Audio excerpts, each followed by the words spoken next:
Da, da, da, da, da, da. So we can't do the fake out thing anymore because duh, it's a Pokemon video. I'm in it, so just roll the intro.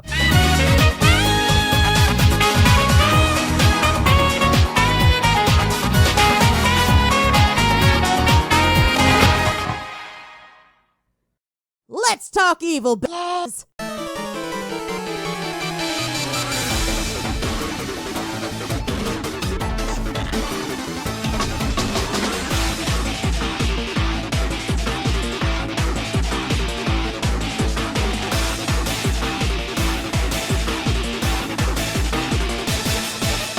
Has anyone ever wondered why exactly we need bad guy teams in Pokemon? Like, isn't going through the gyms and crushing everything in your wake enough? You gotta add eco-terrorism, obnoxious sports fans, and the frickin' mafia into your What PETA Actually Does simulator? Seriously, PETA, just stop. We literally all know you kill puppies. But they're there, and sometimes they're the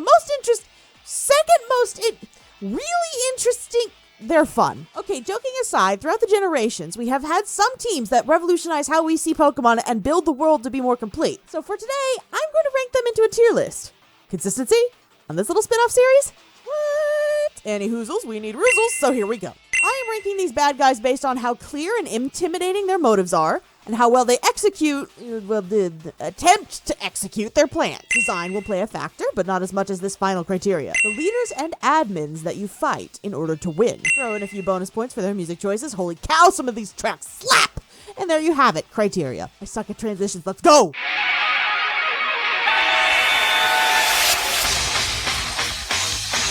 Why are those annoying guys with cheese on their heads at Green Bay Packers games a villain team? Were they trying to make some sort of commentary? Or maybe this is revenge for all the times we nerds got picked on by the jocks with empty heads and emptier ambitions? Is this for taking your lunch yen in second grade, Omori-sensei? Well, here they are in better shape than I see some sports fans. Team Yell! To be honest, I almost feel kind of like I'm cheating for calling them a villain team. Like, they pose less than a threat to you. They're just there to rabble-rouse from Marnie and maybe make you take an extra 43 seconds to get through the area. They should not count, but they do, and so here they are. But Ari, I hear you cry. What about the team leaders? Aren't they supposed to be a factor? Why, yes. Yes, they are. Oh, I have to go into detail, right. So, because Marnie actually tries to stop Team Yell from doing their shenanigans, I don't feel like she actually contributes to their cool factor at all. Like, they could have been way more destructive if she didn't have them on a leash. And as for the actual boss, heavy air quotes, of Team Yell, Piers, he never shows up with them until after they're unmasked as his gym trainers. Heck, it seems like his trainers / fans / decided on their own to go be pests. So really, neither of the Dark siblings, ooh, that's good, seem to have much control over their team. So it actually knocks them down a bit. Macrocosmos, on the other foot, their leader is clearly defined, but his goals are not. Like energy. Problems literally a millennium in the future. Where the frick are you going to store all that extra electricity? Why is this team's motivation one rich dude's comically severe lack of patience? Their basic music isn't even that good. The only thing this corporation has going for them is Rose's boss music. But like Game Freak, if you wanted to make a corporations and monopolies are bad message, don't wuss out through 90% of the game and call the CEO such a good guy for the rest of it. Macrocosmos is honestly worse than Team Yell because there is no reason for this plot point to exist. Rose could have just been a cool dude, a little out of touch with reality since he's so stinking rich, and Olive Garden here could have been a hyper-protective bodyguard. Nobody breathe on Mr. Rose without a full physical workup from 3 different doctors. You know, crazy, but funny. But no, they take advantage of Bede, blow up stadiums, scare the heck out of people, reawaken an ancient eldritch horror for energy. 1,000 years in the future. Maybe, if the crisis had been more urgent, 10 years, 50 tops, it would have been a better motivation or justification. But Leon was right. What I don't understand is why we ought to cancel tomorrow's tournament in order to solve a problem that's 1,000 years away from affecting any of us. What difference is one day going to make? He couldn't wait 1 day? Why do you have to make the guy who can't find his way to a building next door right? F tier is giving me a headache. Let me pop a few aspirin and we'll move on.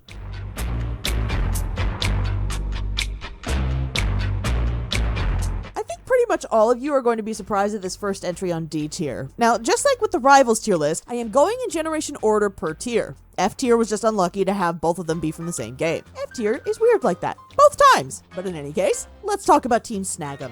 I know what y'all are thinking, new generation, who dat? Well, this villain team is from the criminally underrated and horribly underrepresented Pokemon Coliseum games that people only remember when Chugga Conroy mentions them. The Ori region had so much potential to the point where it had 2 villain teams. Unfortunately, the weaker one lands here. They were a strong presence in the beginning of the original Coliseum game, but then they just, poof, disappeared. So why did they make D tier?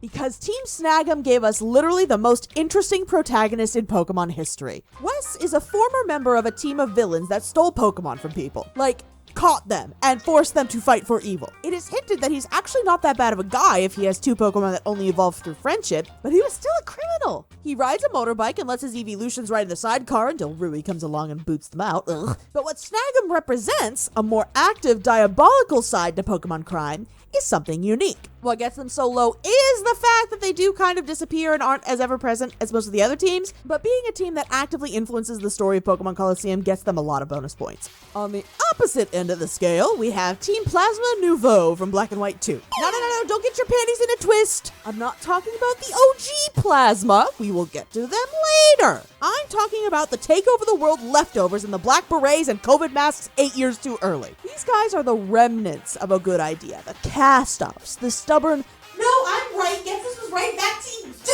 cause autism Karens that want to rule the world and give everyone whooping cough or something. Because their motivation is so bland, following a guy who openly has no depth, I don't feel right placing these new guys any higher. But have you seen their flying pirate ship?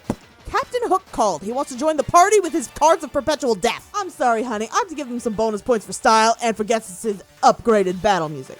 Oh, and Colress. But he's almost an impartial third-party mercenary scientist. I'll rant about him some other day. And finally, our last entry in D tier, Skuntank, Coughing, and Zubat. You know, I think Team Skull are kind of underrated. I mean, they do cause a lot of trouble and are open bullies, but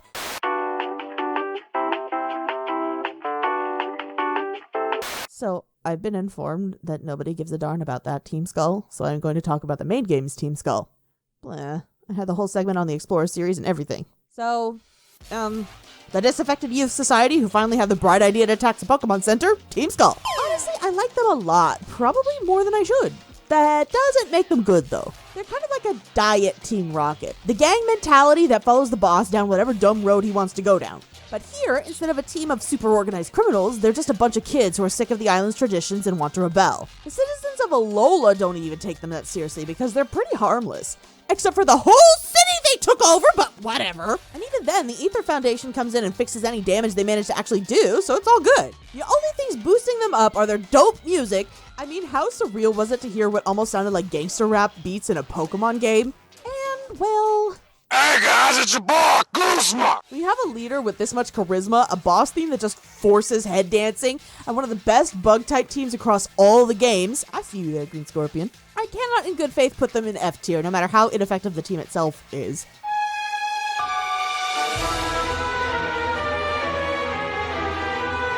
I think for the original team, C tier mediocrity isn't a bad place to be. I mean, Jesse and James were only added by name to the game's canon 20 plus years later, so they're lucky I didn't place them lower. How dare you not name Best Boy and Girl in Yellow Team Rocket? They sold your franchise for you!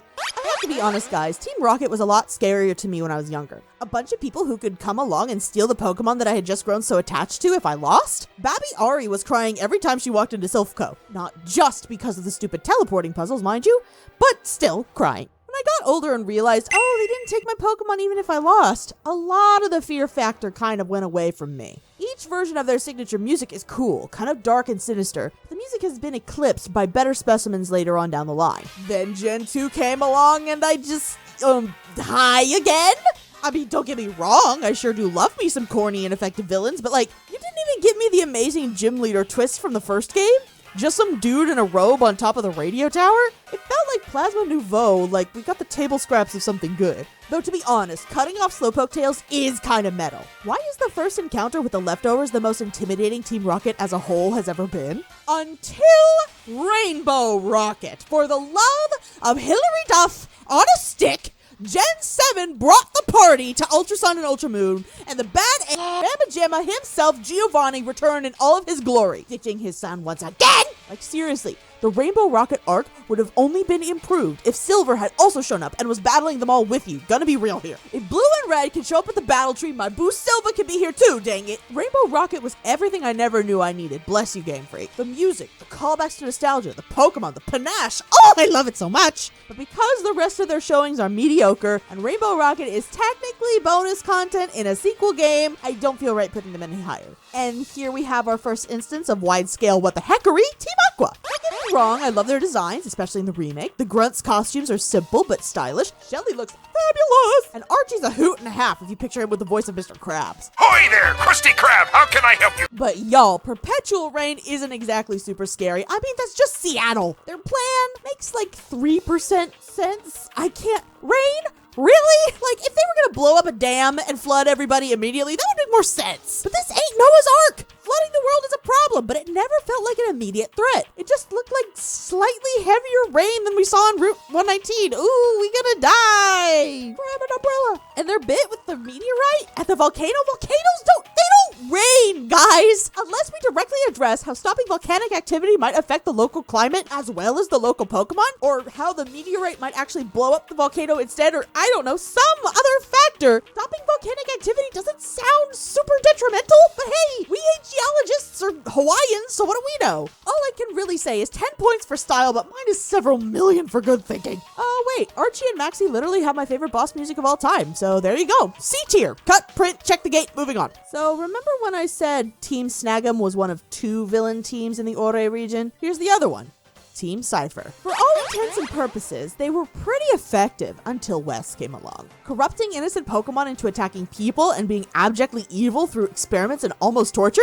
That's pretty intense. They even infiltrated local government, not very subtly, but hey, and attempted to kidnap and hold Rui hostage. They also managed to kidnap and corrupt a disturbing amount of legendary Pokemon too. And how intensely they corrupted Shadow Lugia?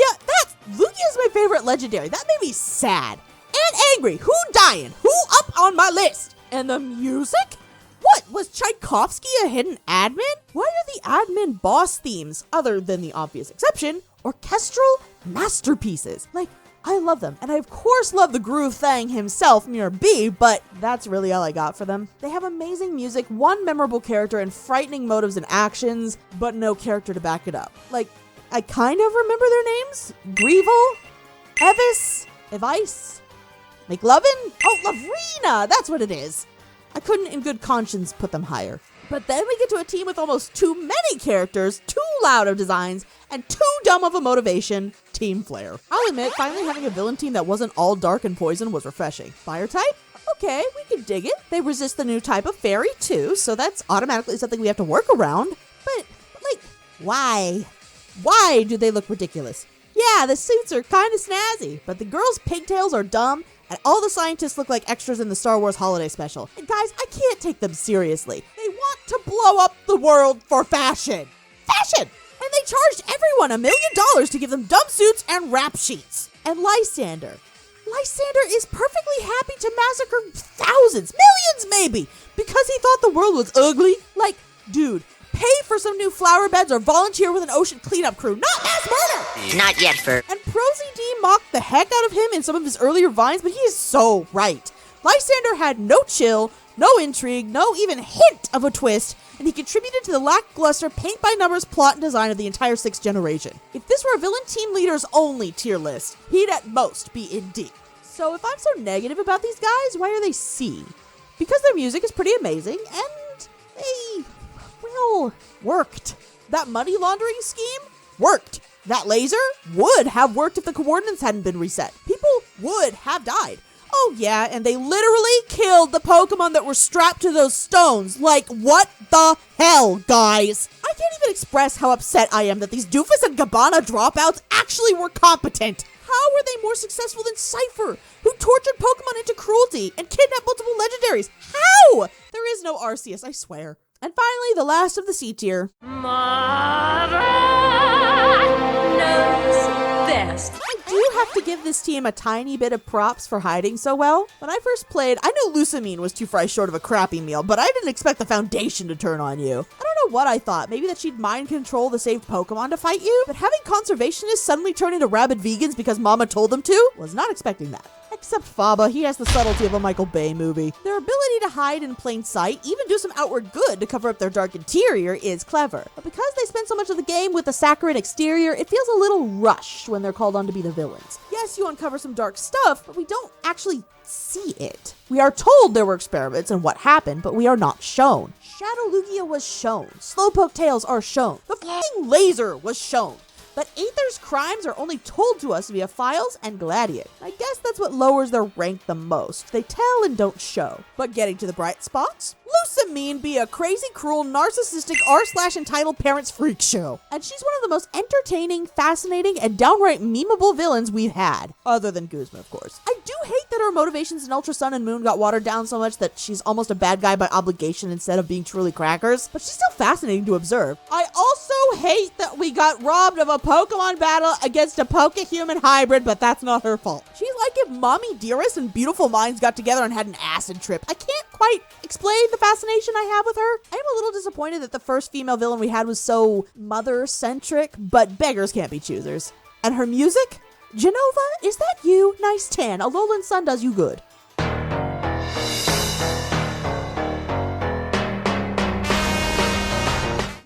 In B tier, and we don't have many teams left. I'm going to preface this by saying some of you who like some of the spin-off games will not see your favorite teams on here. No Team Din Sun, sorry Jaden Animations. No Go Rock Squad, no Phobos Battalion, sorry guys. That being said, there is a team that I touched on briefly earlier that some of you may wonder why it got higher than its brother. Other half of the eco-terrorism twins, Magma just had more sound motivations, more intimidating methods, and look, which of these two do you think would actually be able to take over the world? Be honest. Complete global saturation. What do I mean with intimidating methods? Well, Pacific Log Town shows that we could feasibly live in a world with more water. We cannot live in a world with no water. I mean, look at Tank Girl. I don't want no kangaroo men running around. Or the Broadway musical Urinetown. Go listen to it. It's dark satire. So good. Not only that, they threatened to blow up a volcano, possibly killing millions. Again! They were a far more direct and immediate threat than Aqua was. And that bright sun in either the original or remake is definitely more terrifying. Especially when the game breaks one of the cardinal rules of children's media and directly tells you if this doesn't stop, everything will die. Why are they only B? Well, maybe I'm just a petty mean girl, but how intimidating is a dude named Tabitha? Kidding, I promise, but I feel like their designs aren't as strong as Aqua's. Why is Maxie wearing a long coat when he wants it to be hot all the time? Plus, they don't actually succeed for long. Rayquaza comes to save the day, and Groudon in the original games can easily get his excavator tail handed to him by a well-placed water gun. Plus, in the games, they grab the wrong orb! Unless they are diagnosed colorblind, this is not acceptable! Go back to preschool, Maxie and Archie! Okay, so there's no A tier, so we're just gonna sit here awkwardly for a second while you guys go grab a snack or something. Pay your taxes. Okay, on board now. S tier, please.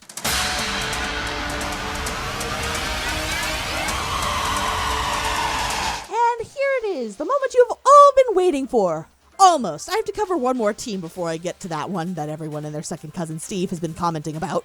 First off, my favorite villain team, and the one that scared me the most. Yay, anxiety over existential issues. Team Galactic. First off, this team had goals. The teams beforehand were small potatoes. They stole Pokemon locally, and they almost caused some environmental issues. Problematic, but recoverable, right? Well, Cyrus wanted to erase all reality and make a new one in his image, which, based on his personality, probably looks like that one Fairly Odd Parents episode where everyone turned into a blob.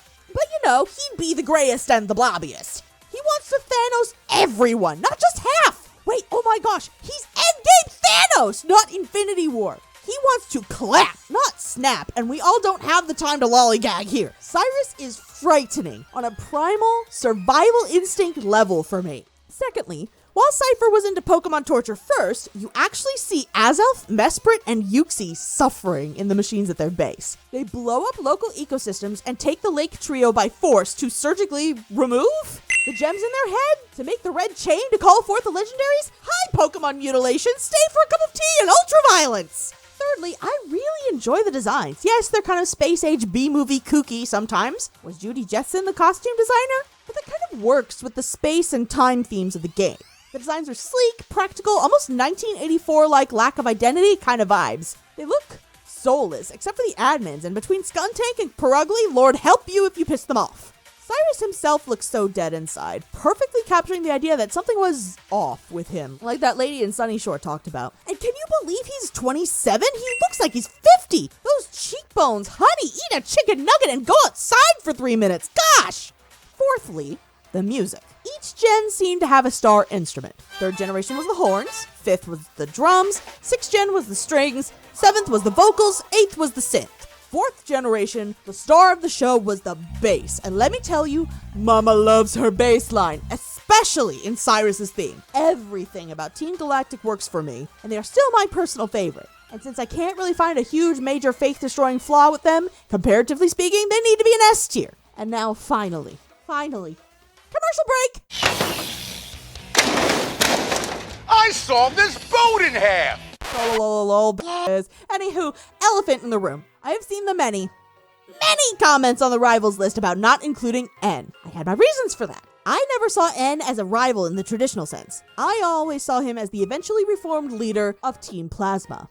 So, Plasma started off as a fascinating concept. Their motives and methods were unique and thought-provoking. Liberate Pokémon because they have free will. There are bad trainers out there. It was a deconstruction of the entire series led by a charismatic televangelist with trident hair and his mysterious dog whisperer son. I was in awe of the cojones that Game Freak had to put this forth as a central theme of their series. For a second there, I was afraid PETA won. I mean, I don't like how it turned out, just into a vanilla take over the world scheme, but the intrigue was amazing while it lasted, and it lasted almost the whole game. Then, they won. N beat Alder. Plasma took over the league. The castle rose up, N's ascension was complete, and there was no hope left. We'd be separated forever. Not since Blue had someone beat the champion before the player, so it was astonishing. And the cutscene was beautiful. The battle is amazing, a spectacle worth waiting for. The whole final act is glorious. Except for when Getsus opens his mouth and ruins the whole motivation for everyone and throws his illegal Hydreigon at you. You were this close, game. So close to perfection. If they had just stuck with it, Galactic would have had to have been bumped to A comparatively, but they didn't, so here we are. Moving on to the design. The designs. Why do they look like Red Fair rejects? Are we off to find the Holy Grail? Where did I put my coconut halves?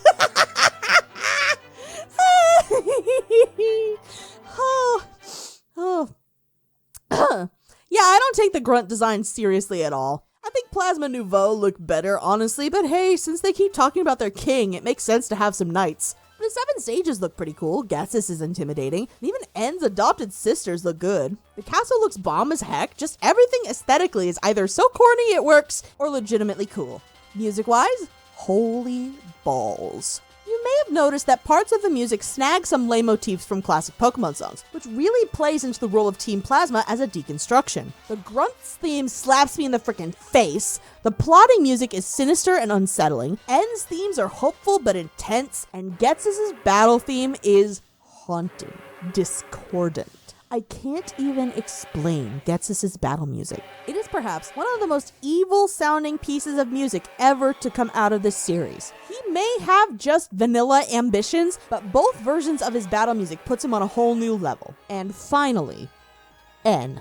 He is everything his hype has lifted him up to be and more. Let me tell you something. If I saw N as a rival, Team Plasma would only be A tier. Fantastic, but not the best the series is capable of offering. But since I don't, he helps catapult them to S. He is the pure kernel of light that allows Plasma to have a chance at reformation. He is the kind leader people want to follow. He is what made Plasma successful until Getsus knocks him down several pegs and screams, "I made you!" If N had stayed convinced he was right, Plasma would have won. N is someone to follow. He's also someone who can change, someone with an open mind. And that is sometimes what the villain teams lack. Archie and Maxie kind of punched the other into realizing they were wrong, but N's growth seems organic through the bonds he makes with his Pokemon and with the player. He's just fascinating, and to call him only a rival seems a little disrespectful when he is so much more. Thanks for coming to my TED Talk. And cut! That's a wrap! Finally done. Maybe now they'll stop complaining, and for the love of PN, it's not just a rival.